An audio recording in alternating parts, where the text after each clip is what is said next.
Good choice. I've put a lot of work into this video so that youngsters, older people, women and men can diagnose and fix 99 problems with the derailleur. You're gonna spend less time watching this video than actually getting to the bike mechanic. And also you'll spend $0 and it's structured so that you start with the simplest and most common problems.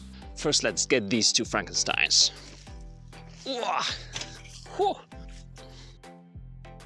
Where are you going, little fellow?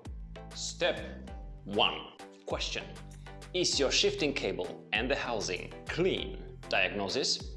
Operate the shifting lever and see whether it's working smoothly with not too much resistance. This one isn't working well.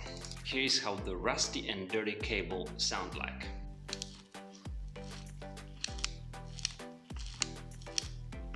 You can hear the sand and rust. If the shifting cables on your bike are not hidden inside the frame, you can inspect the last part of the housing by doing this.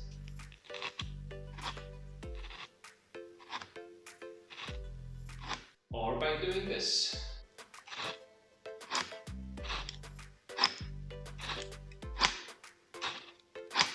Confirmed, we've got the problem with the cable. Solution: if the cable and the housing are really dirty and rusty, we should actually replace those. But even using what we already have on the bike, we can still enhance shifting performance a lot. Well, I don't have a chain on my bike, but if you have, using the shifting lever, shift the derailleur to the lowest gear, which means the largest sprocket on your cassette or the freewheel. Then, without pedaling, you have the chain here, you just shift back and the chain will keep the derailleur on the lowest gear, and you're gonna have a lot of slack on the cable.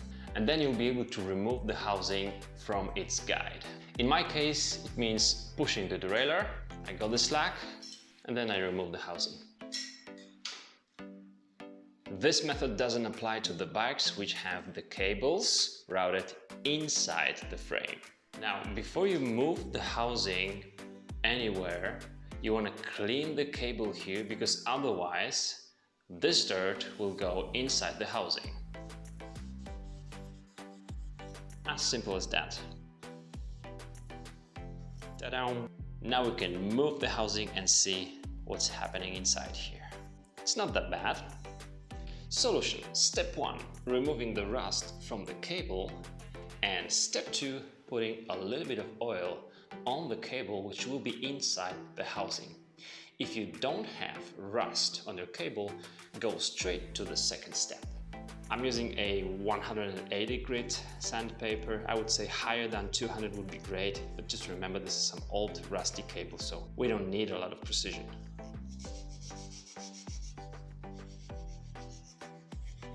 This is very good.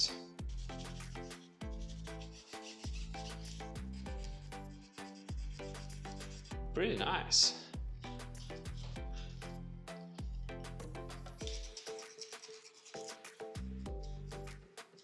Now just dust it off. And let's apply some oil.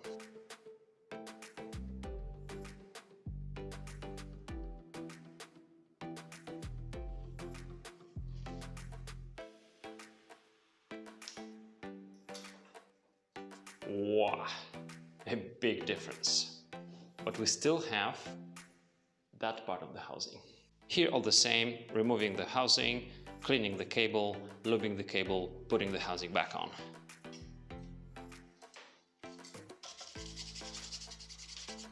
Do not break the cable during cleaning.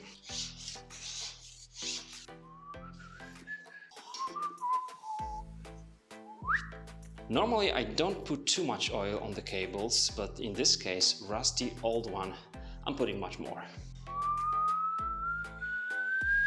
We've got a spider web here. This is very good, guys. Wow, so smooth. The smallest push on the lever and the derailleur goes. Beautiful. See this? Step 2. This might actually be a problem that you have noticed during cleaning the cable, which is a frayed cable. This cable is fine, but this is the example of a frayed cable. If you have such cable, you can still try to pull this little thread back onto the cable, kind of threading it in, and this cable now might still be usable. But if this frayed part is actually inside the cable, it will make the shifting up the cassette okay, but the derailleur probably will have problems going back because that frayed little thread will stop it. And that would mean that we need to replace the cable. Some cables though, as on this Shimano 105 drivetrain, will have special polymer coating which make the cable more smooth. But see the problem? You see, this coating may kind of fray as well, and if it gets into the housing, you know what happens. The shifting performance will not be as you expect from this Shimano 105 drivetrain, so we can also remove it with a sandpaper. This is the most important fragment of our cable. If the polymer coating will fray and go into this little tube and the housing here, the shifter will not work very well. Hey, and I'm making good job with this tutorial so far. Like this video and subscribe for more. Step 3.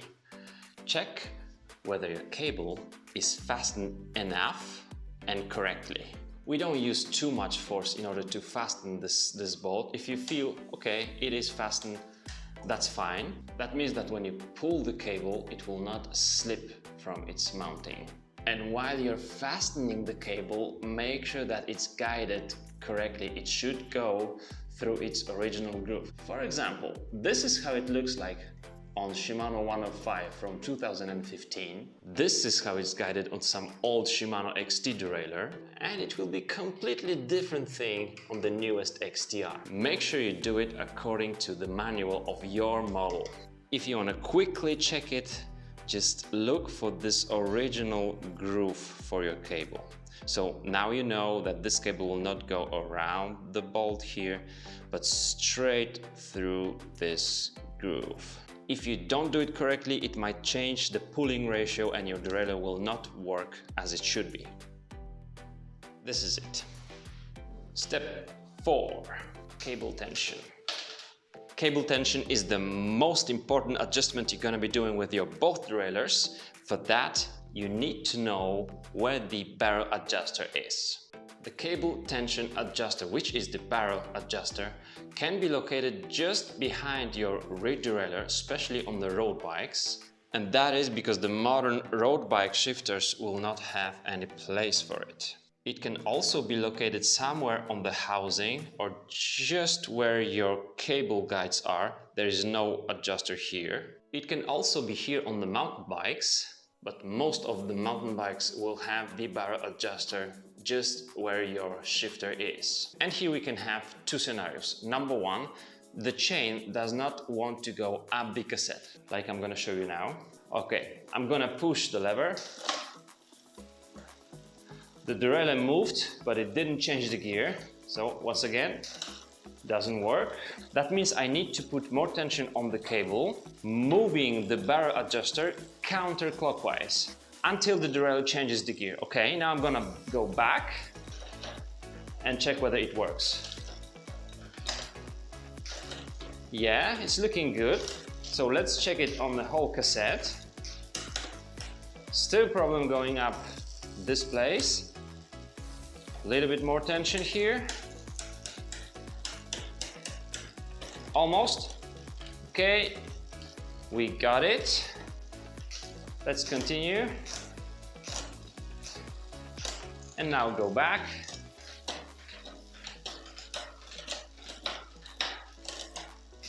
Looking good. The second scenario is that the derailleur will not shift down the cassette. That means too much tension on the cable. Let's check it. Shifting down the cassette now. Okay, you can hear some noises on the chain. It doesn't want to go to the 11th gear. Now I'm threading the barrel adjuster back in clockwise until it changes the gear. Almost. You can hear almost. Yeah, it's there. Let's see. Still kind of noisy. Nah, that's not it yet.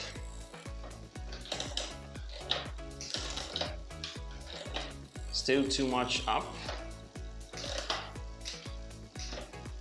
Okay, this is feeling good up the cassette. Yeah. And crisp enough down the cassette. All right. Let's do it with the mountain bike now. Here's our mountain bike and we try to shift up the cassette. Doesn't quite go up the cassette, you see? Doesn't want to go to those larger sprockets. There is no bar adjuster here. We're moving this one counterclockwise and see what happens. You see, the chain wants to go down the cassette by itself, so I'm gonna go a little bit more until it stops doing this noise. Okay, it's quiet now, let's see. No problem up the cassette.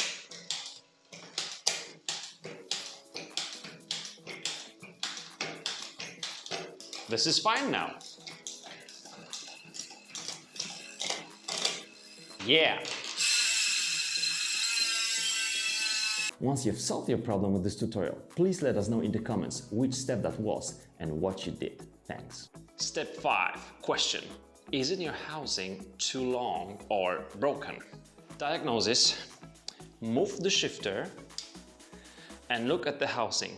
If the housing with your shifting cable is moving too much or a lot during the shifting, that means it might be too long. It might also be just some wrong housing. Housing should be pretty stiff so that the derailleur moves instead of the housing. This one is perfectly fine. It moves a little bit. The newest high quality housing will have almost no movement, but this one is still fine.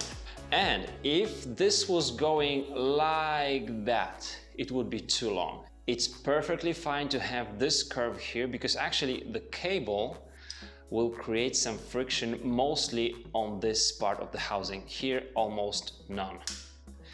So the housing shouldn't be too long because then it will flex while you shift. You want the derailleur to react for the movement of your shifter and not the housing. But here, it's fine.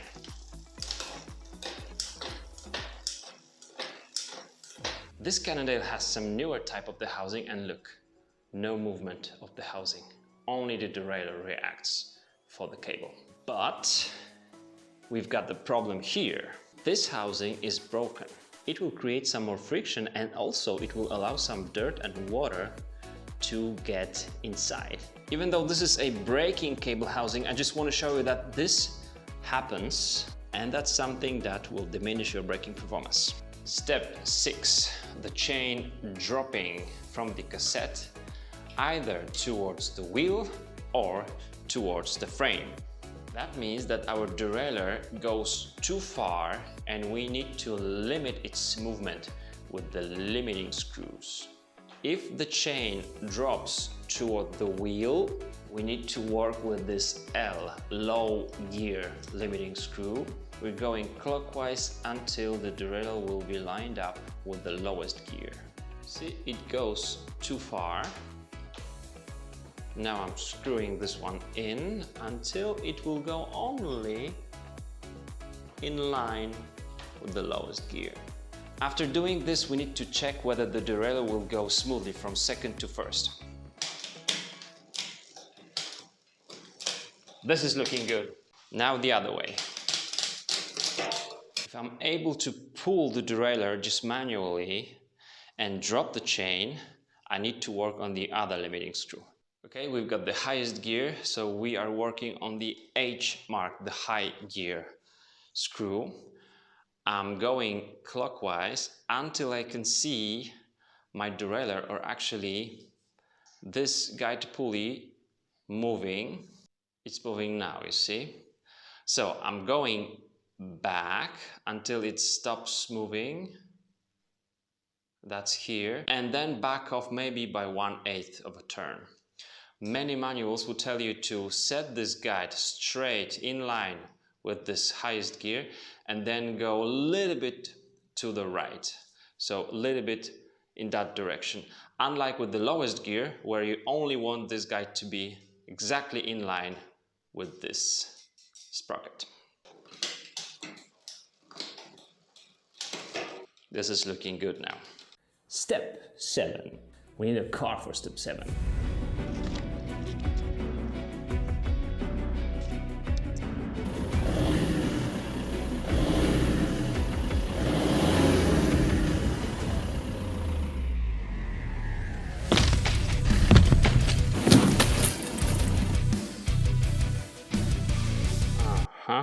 This was the biggest hit.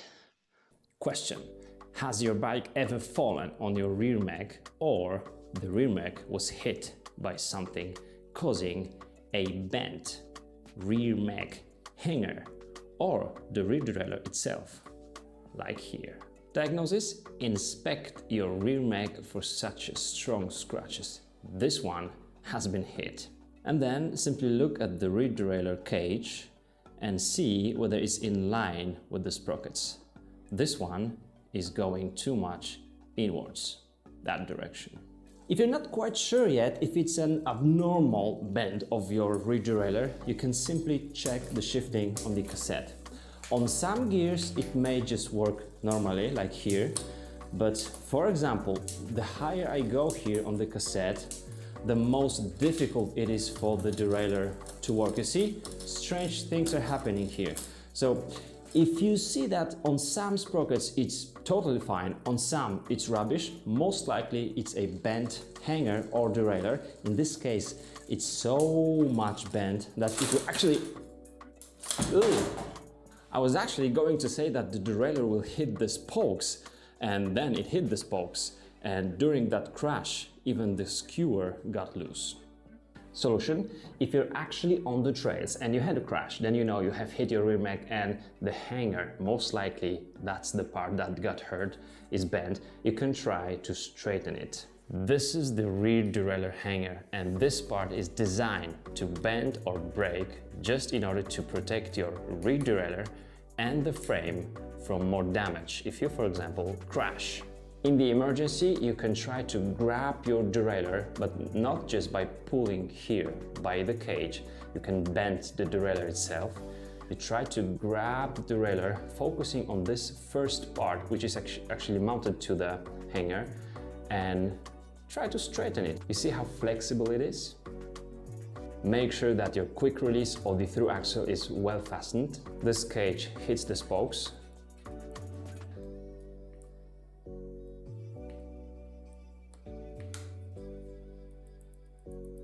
It doesn't hit the spokes anymore. Let's check the shifting. Much better.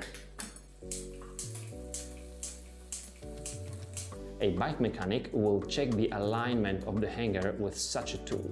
The tool touches the rim at 6 o'clock, and just look at this gap. 3 millimeters is the acceptable difference between 12 and 6 o'clock, and also 3 o'clock and 9 o'clock. I'm gonna bend the hanger back and check it again. Now we have it aligned here and here as well. Problem solved.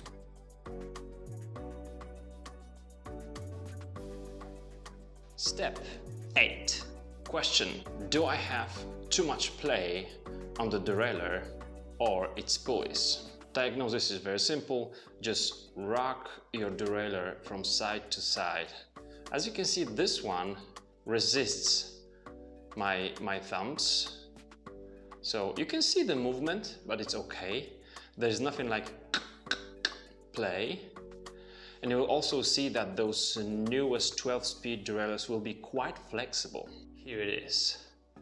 I don't feel a play, but I feel flexibility of the whole derailleur with its hanger. This is the hanger of the derailleur. And it's got to be flexible. It's even twisted because of so many different lines that the chain will take on those 12-speed wide cassette range. And finally, vintage 105, almost no movement, very, very stiff. If you have a lot of play on those different pivots of your reed derailleur, you will have to replace the derailleur. The pulleys are important as well. Some pulleys have bearings on those more expensive derailleurs, and some will have bushings.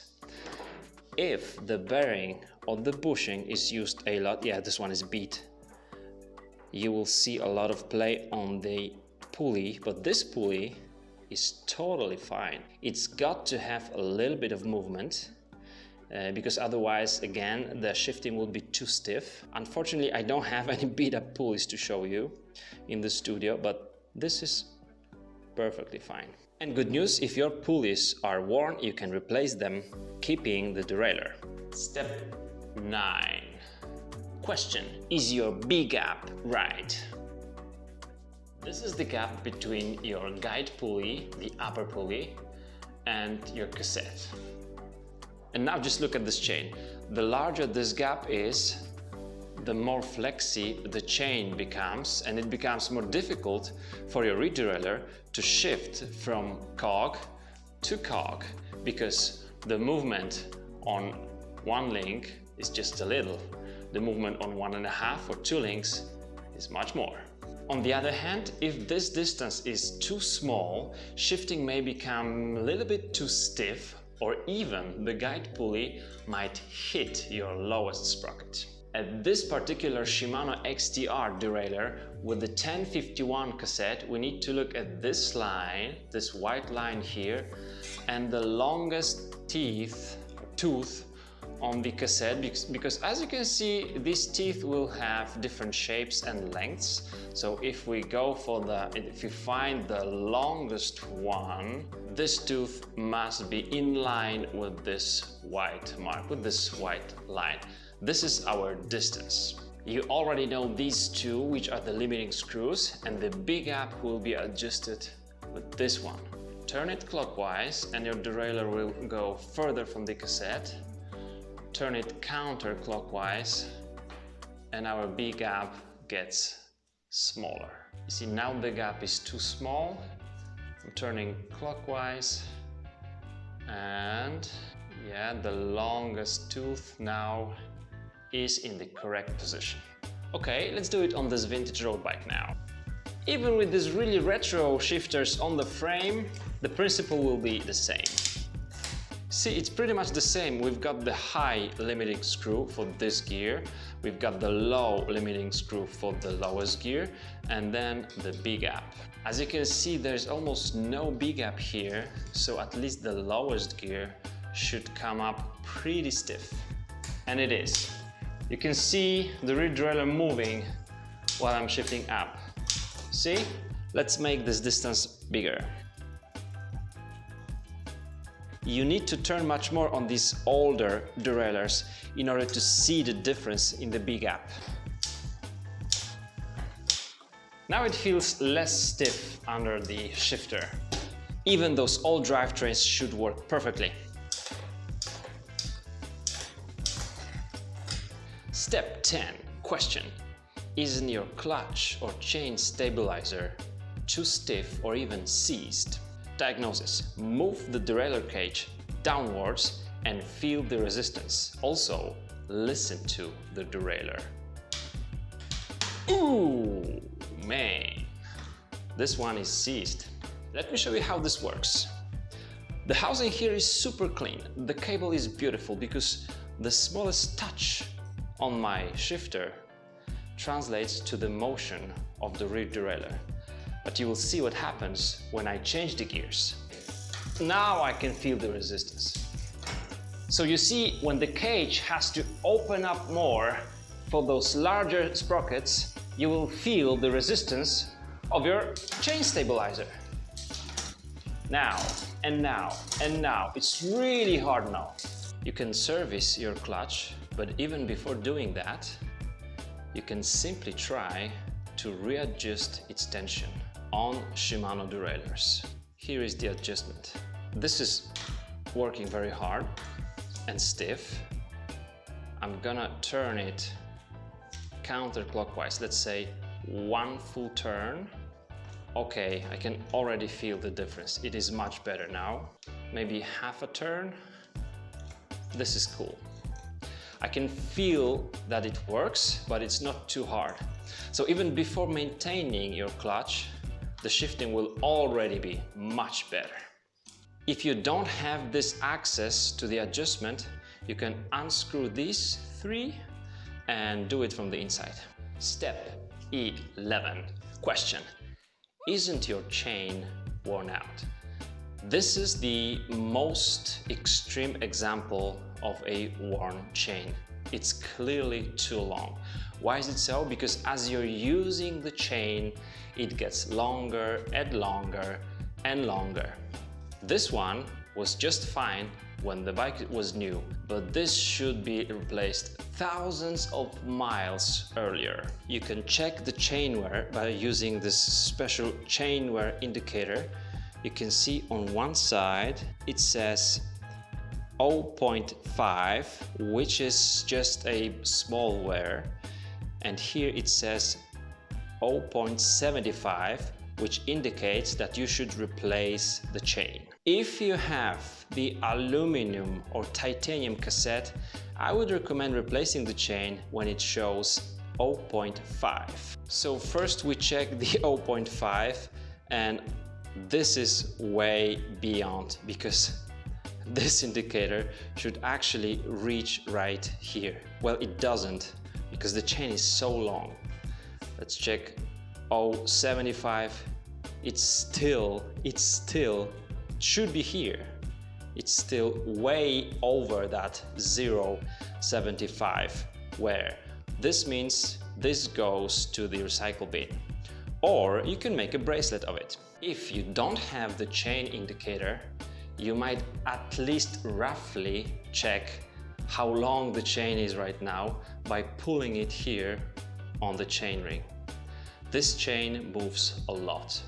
New chain will only move like this, something like this. This will indicate new chain. This is way too long. And since we haven't replaced the chain on this bike, when we buy a new chain, we also have to replace the cassette. This mistake is costly. And yes, you guessed it, when the chain is worn like this one, it gets way too flexy, making it more difficult for the derailleur to move around the cassette. This chain is almost new. See, it roughly moves.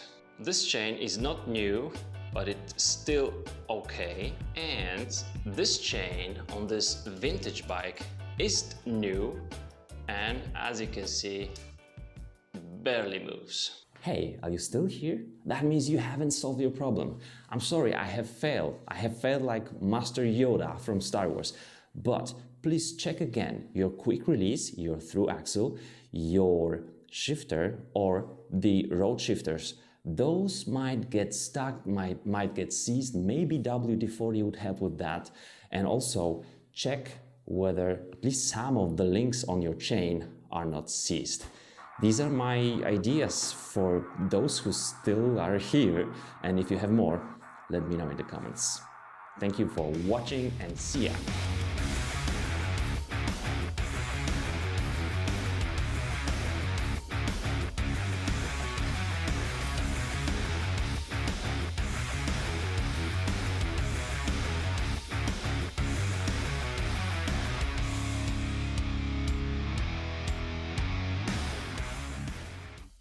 And I just want to confirm that no bike components were harmed in this video which were not already bought on eBay as damaged.